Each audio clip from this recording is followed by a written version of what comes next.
आजचा दिवस महत्त्वाचा 14 जानेवारी, पण 14 जानेवारी 1761 ला याच दिवशी पानिपतच्या युद्धात मराठ्यांचा पराभव झाला।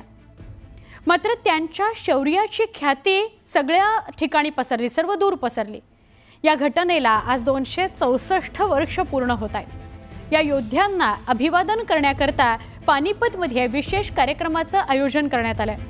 या कार्यक्रमासाठी मुख्यमंत्री देवेंद्र फडणवीसही उपस्थित आहेत। या युद्धात मराठ्यांचा पराभव झाला तरी सुद्धा ज्या शौर्याने मराठे या युद्धात लढले त्याचा संपूर्ण देशभर जयघोष झाला। पानिपत युद्धासंदर्भात अनेक पुस्तकांमधून, कादंबऱ्यांमधून, मालिका चित्रपटाच्या रूपातूनही माहिती समोर आली आहे। त्या काळातील पत्रलेखनाद्वारे सुद्धा अनेक पुरावे इतिहासकारांनी मांडलेले आहेत। त्यातून त्या काळची राजकीय परिस्थिती, परकीय शत्रूंची आक्रमणे याची प्रचिती येते। पानिपतचे युद्ध आजही अनेकांच्या कुतूहलाचा विषय आहे।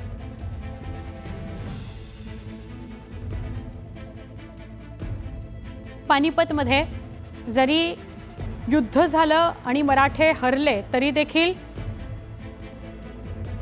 अब्दाली जिंकला आणि मराठे हरले तरी देखील मराठ्यांचं जे धैर्य आहे त्याला कोणी हरवू शकलं नाही आणि त्यामुळे पानिपत या ठिकाणी कार्यक्रम आयोजित केला जातो।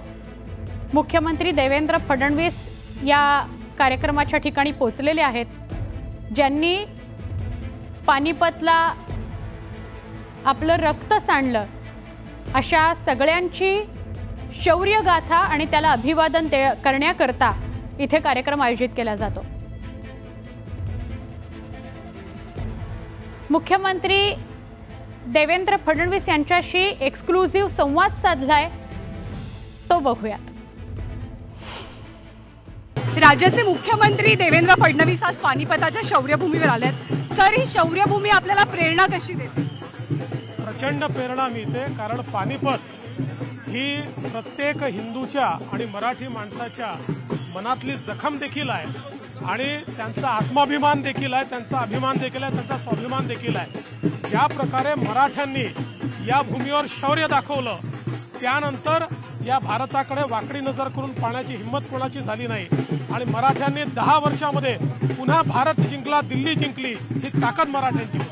सर, पानिपत म्हटलं की आपल्या मराठीमध्ये म्हणजे हरणं किंवा पराभव होणं अशा अर्थाने हा शब्द रूढ झालाय, पण या शब्दाची व्याख्या आणि या शब्दाचं आकलन बदलण्याची गरज आहे असं वाटतं? 100% गरज आहे। याचं कारण लढाई एखादी हरल्यामुळे त्या ठिकाणी तुम्ही जय आणि पराजय होत नाही।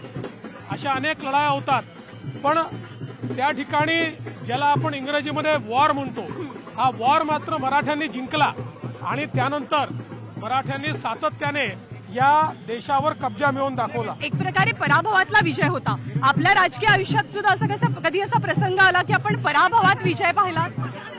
मला असं वाटतं की असे अनेक प्रसंग आले आहेत, पण आज त्याची चर्चा करत नाही। शिवाजी महाराजांचं स्मारक इथे असावं या शौर्यभूमीवर, इथल्या अनेक स्थानिकांची इच्छा आहे। महाराष्ट्राच्या सरकारचा सुद्धा सपोर्ट मिळावा अशी सुद्धा अनेकांची।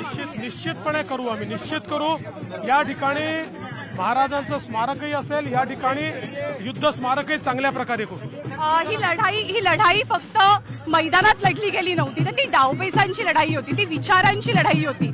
या लढाईतनं राजकीय दृष्ट्या काय शिकण्यासारखं असं आपल्याला वाटतं? मला वाटतं एकच गोष्ट शिकण्यासारखी आहे की लढाई ही छत्रपती शिवाजी महाराजांनी जे तंत्र सांगितलं त्यांनी लढली गेली असती तर कदाचित तिथे ही परिस्थिती राहिली नसती। जर्नलिस्ट उमेश सोबत मी ज्ञानदा कदम, न्यूज 18 लोकमत।